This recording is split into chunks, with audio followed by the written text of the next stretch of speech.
Ladies and gentlemen, I'm very proud to be invited to this workshop. I'm coming from the Phonogrammarchiv in Vienna, and I'm a transfer engineer in practice, but I have started in the production area, so as an audio engineer for commercial recordings. And I would like to expand the topic of digital philology a little bit into analog digital philology, because everything starts in the analog domain still.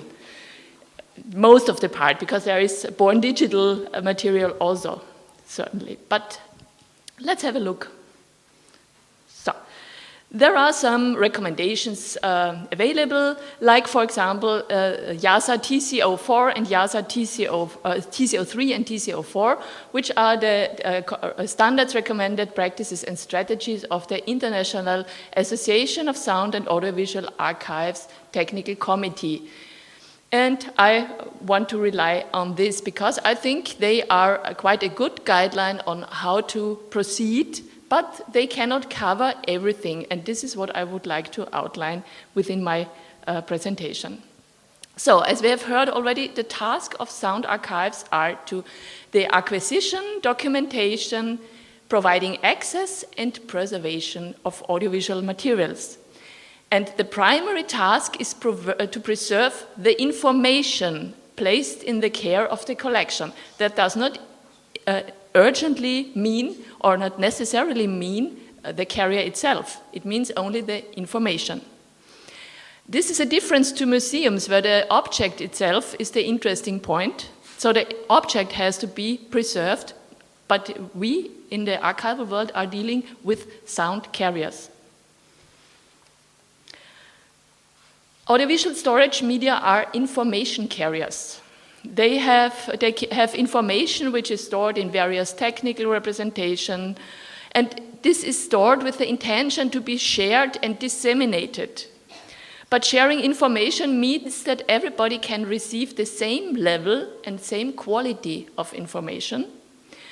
But since ever, the system was limited by technical limitations and the loss of quality by copying, which, due to the fact of digitization, allows now, hopefully, lossless copying, if we take care of our data.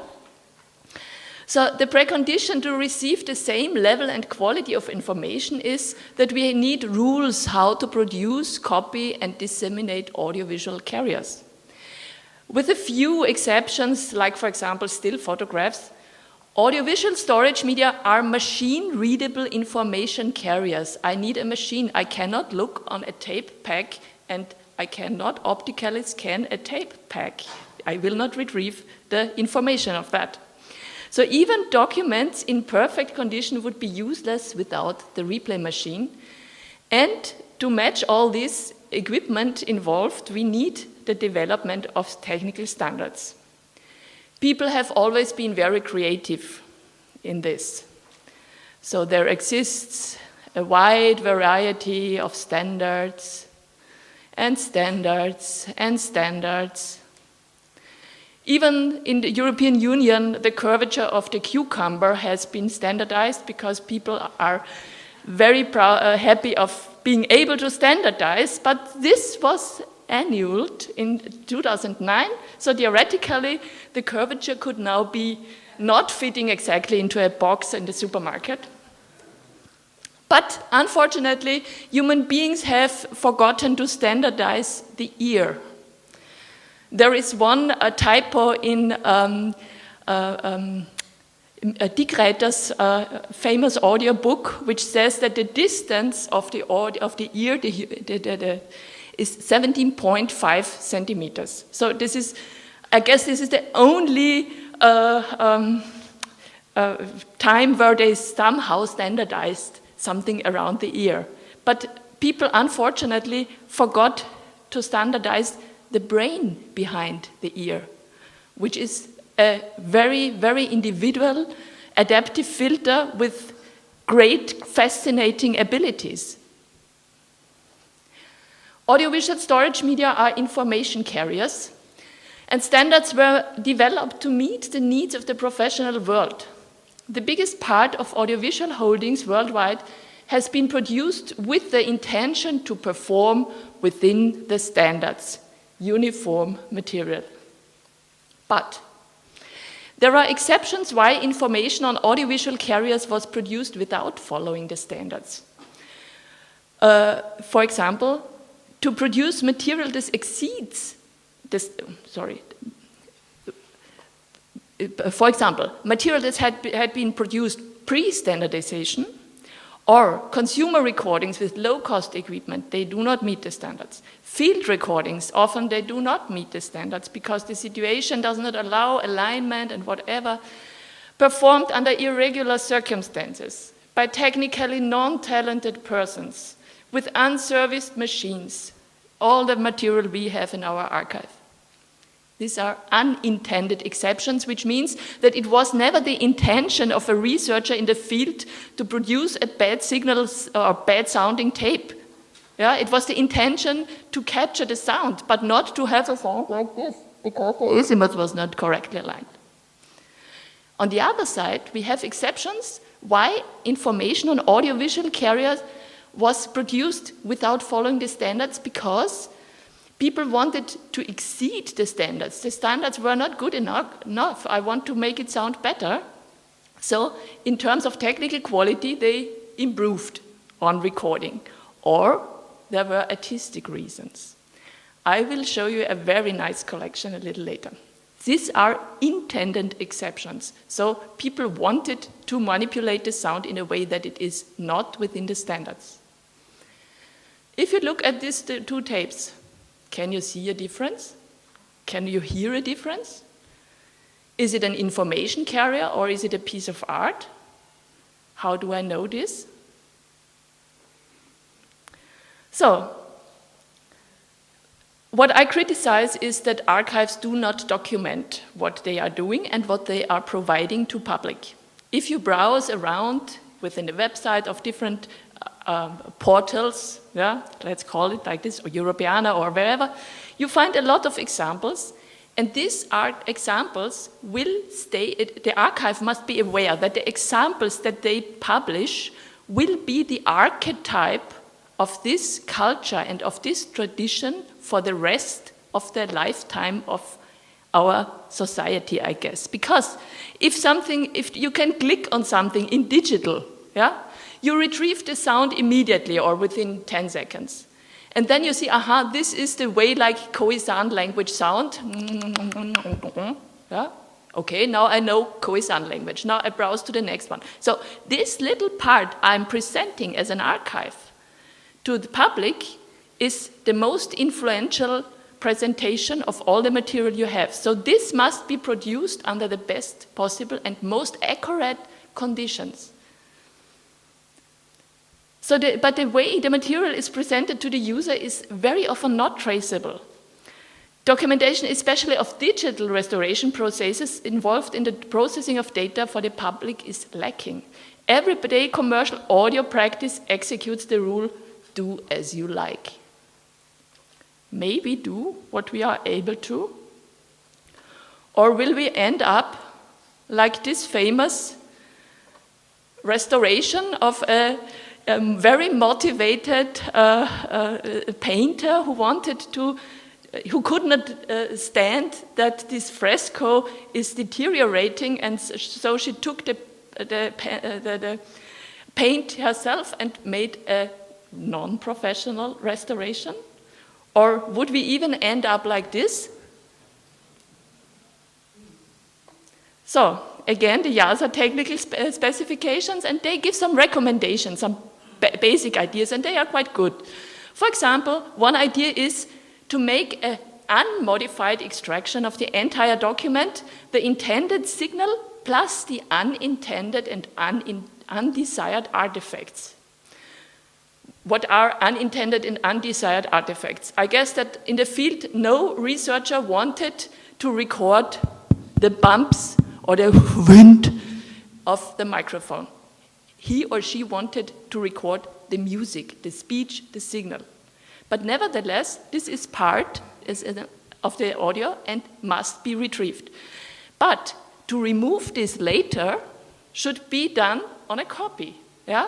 For example, because aesthetical signal processing is always subjective. My adaptive filter between my ears works completely differently to yours, to yours, to yours. So if I sit somebody of you in front of my workstation in my laboratory and say, please make a restoration, one will sound like this, the other one will sound, the third will sound, yeah, well, it's your ears, it's your sound impression. So, signals should be processed on demand according to the specific task. If I want you to listen to a signal here in this room, I will adapt my restoration to this room. When I present it under perfect conditions in the studio, I can leave it maybe completely unrestored. Can I present our Emperor Franz Joseph with lots of grammatical errors in his speech? Or do I cut them out and present him a little bit better than he maybe was? Do I know the circumstances of the recording? So, aesthetic improvements should be made in a second process as a copy on the basis of an objective archival master. The dilemma of restoration of art objects and paintings is that the object before and after restoration is not the same. So in arts, you color something, you paint something, as you have seen. So many restorations have been carried out irreversibly, and this has led to generally accepted rules that have been developed very early already. And consequently, in arts, there are elaborated rules that exist to avoid too subjective alterations of the original. But they may change. For example, the main guidelines are the Venice Charter, ECO, professional guidelines, ICOM, Code of Ethics, and they are internationally mandatory for conservators, and every conservator should act conformable to these guidelines. For example, in classical object restoration, they claim the process of restoration is highly specialized operation. Its aim is to preserve and reveal the aesthetic and historic value of the monument and is based on respect for original material and authentic documents. Any extra work which is the indispensable must be distinct from the original, as restoration always bears a contemporary stamp. Restoration must stop at the point where conjecture begins. So, in the digital audio restoration, we have an important difference. Restoration is possible on a copy of the original file, and the information, not the object itself, is digitally restored. Therefore, in daily audio processing practice, people act like this. Missing parts are completed without comment. Assumptions are realized and accepted as facts. The action itself should not interfere, if at all possible, with any future examination, treatment, or analysis. But in digital audio restoration, can signal processing falsify or invalidate the results of scientific analysis? For example, spectral interpolation. Yeah? In the spectrum, I can manipulate that somebody would not recognize the audio again. Yeah? So there is really insertion, removal of signal parts, and so on and so on. And there are several other guidelines which tell us signal processing can only be as good as the tools available at the moment. In digital audio restoration, we do not have the question for documentation because it's simply sometimes even a non-official treatment. Well, I don't tell you what I do because it sounds so very well. Everything is allowed to gain commercial success. Only limitation is technical possibilities. And the commercial pressure results in the exceeding of limits, for example, extreme denoising, artificial reverberation. As a consequence, a critical assessment of historical recordings to serve as research sources is very problematic. Where do artifacts originate from? Can signal artifacts be identified unambiguously? Is it correct? Is it okay to correct dropouts? Are signal artifacts possibly a result of the history or origin or of the use of the recording? So digital restoration starts in the analog domain, in the knowledge about the recording technology, about the replay processes, about the use, the storage, and so on of the original carrier. And also about the available digital restoration tools and about the artifacts they produce, and they are quite large. More or less you can divide it into 7 levels. I tried to structure this a little bit. 5 levels include procedures that follow YASA TC04. That means the handling and digitization of the carrier itself until it becomes digital. And then you have 2 different levels of subjective processing in the digital domain. First of all is to use the original carrier to create the restoration copy. Well, seems easy. In practice, sometimes it's not available. Then some cleaning of the carrier could be effective. Yeah? Restoration by cleaning. Oops. Interesting.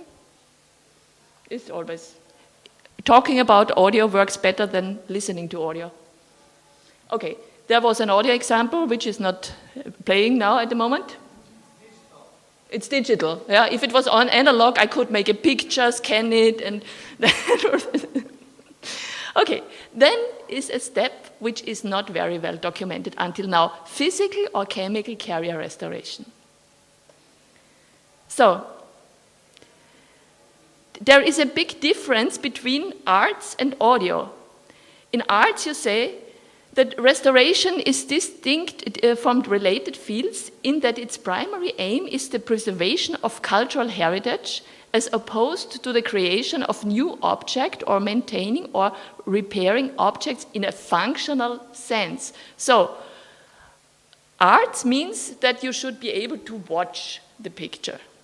But audio means that you have to make the carrier somehow playable, despite you have only a disc which you can photograph. And I say only because a disc is comparatively easy going with some other formats. Yeah, we have other formats too. So, AV carriers must be restored to functionality, otherwise the information cannot be retrieved. And now we have a look of how would we retrieve optically the information of such a tape. You cannot, simply because it's not playable in this condition, and also not in this condition, and also not in this condition.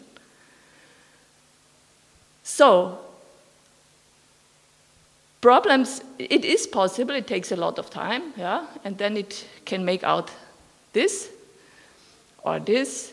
This is now my nice picture show. Or you can also do some analog restoration just on the physical object to make it look better, like, for example, removing the crystalline deposits on a film.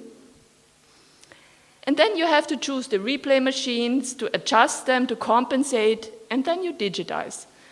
So, oops, this is the wrong thing.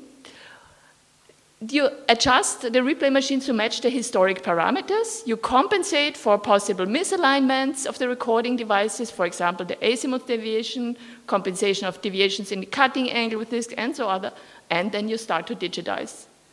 And then, in most cases, if you are in the digital domain, the compensation of intentional signal alterations starts. This covers the wide range of equalization, for example, but equalization is something you could, theoretically, as we have heard, shift over to next generations. Let them find out if this was NAB or whatever. So whoever will do this job with 500,000 disks? Nobody. Nobody will have the time. So you have to decide now, and you have to document now. You can do what you want with this decision. You cannot do what you want with in case of azimuth, because high frequencies that are not read out of the tape are not existing on the digitization. Yeah? But you can do, for example, with such intentional signal alteration. So, General inferences on the sound quality are, for example, the influence of the recording device, the position and dynamics of the acoustic source, and so on. So, audible artifacts of the recording process, switch on, switch off noises, cutting defects of the groove, and so on. Then artifacts created by the recording medium itself, like, for example, noise caused by the granularity of the material, damaged grooves, tape hiss, and so on. And artifacts introduced by the historical production process, like, for example, wear by replay, use of the sound carrier, damage of the sound quality by duplication, and so on and so on. These are all possible error sources, and they influence your audio signal. So, artifacts caused by storage and the preservation state of the sound carrier. For example, mold, especially with cylinders. The steady question is, when shall I remove the mold? Before or after transfer? Physical camera, Then artifacts caused by the modern reproduction process. For example, nonlinear distortion with disk media, which we can avoid by optical retrieving, and so on. Wow and flutter. I have to choose my replay machine. Shall I use the original one? Is it okay to introduce that kind of noise and to wear the thing? So, and then if you are interested, we can listen to a comparison which was carried out in Fribourg with a visual audio system. I also have to choose the transfer method, optical transfer of a lacquer disc versus the mechanical transfer of a lacquer disc. And you have to say that the original which I transferred was broken. So therefore, I had two identical copies, or nearly identical copies. So this is not a one-to-one comparison. I go on because there are still some examples to show what we can do, yes, what we should do, yes. And one important part is that audiovisual documents do not only contain the audio, but also primary and secondary information, like content, signal essence, and all associated materials information, so-called metadata. And metadata sometimes can be so surprising that they make a simple tape in box A that looks the same like the tape in box B, completely different. One is a simple information carrier, the other one is a piece of art, due to various reasons. This is from the collection Oskar Sala, who had about 1,200 magnetic tapes, and each of them was designed beautifully. He used about up to 200 splices per tape, and on each of the separation tapes, he took manual notes. So the collection was his notebook. The collection was his working base. So how to transfer such artistic intentions into the digital domain? These are time markers, for example. So Oskar Sala was a pioneer of electronic music, and he composed the sounds for the birds for Hitchcock. So the birds are not real birds, they are artificially created on the Trautonium, and he was an ingenious person, and he used the magnetic tapes as his audio tools also. You see some markings, and you see some additional metadata. He took notes of all that. How could you document? But you see what we have done already. Was this Sala's hair? Maybe. So what we did is, first of all, we took pictures of each of the tapes. We took markers within the file wherever something has happened. We videotaped with very high resolution the whole collection, and sometimes from both sides. Here you see the setup of the video camera. And this was really a fascinating project, but it opened up the mind that a tape that looked just like a simple box provided such a lot of information which is far above any standards and which needs much higher level of documentation and of asking questions about signal restoration that you can ever imagine. There are some other things like what is left on a conventional transfer, for example, the high frequency bias. Yeah, this is a signal that could be used. Every standard transfer does forget about this signal, doesn't use it. Can we use it? What does it show us? Well, at least it shows us that this signal has been edited together from 2 different machines or from 2 different speeds, and so on and so on. So digitization must seek compromises between urgency factors and between every money, retarding factors, high cost, lack of budget, technical improvement. But the question is if we manage to get to such a highly sophisticated idea of having a shared knowledge base and a shared facilities base. Yeah? I know from my personal experiences that archives are not so keen of giving away some information, or sometimes you cannot share, for example, digital dissemination because you have restrictions. We are in research archive, we never can give our data just free for download, because there are restrictions in respect of all this. So I want to shorten this now and say thank you for your attention, and let's open the discussion.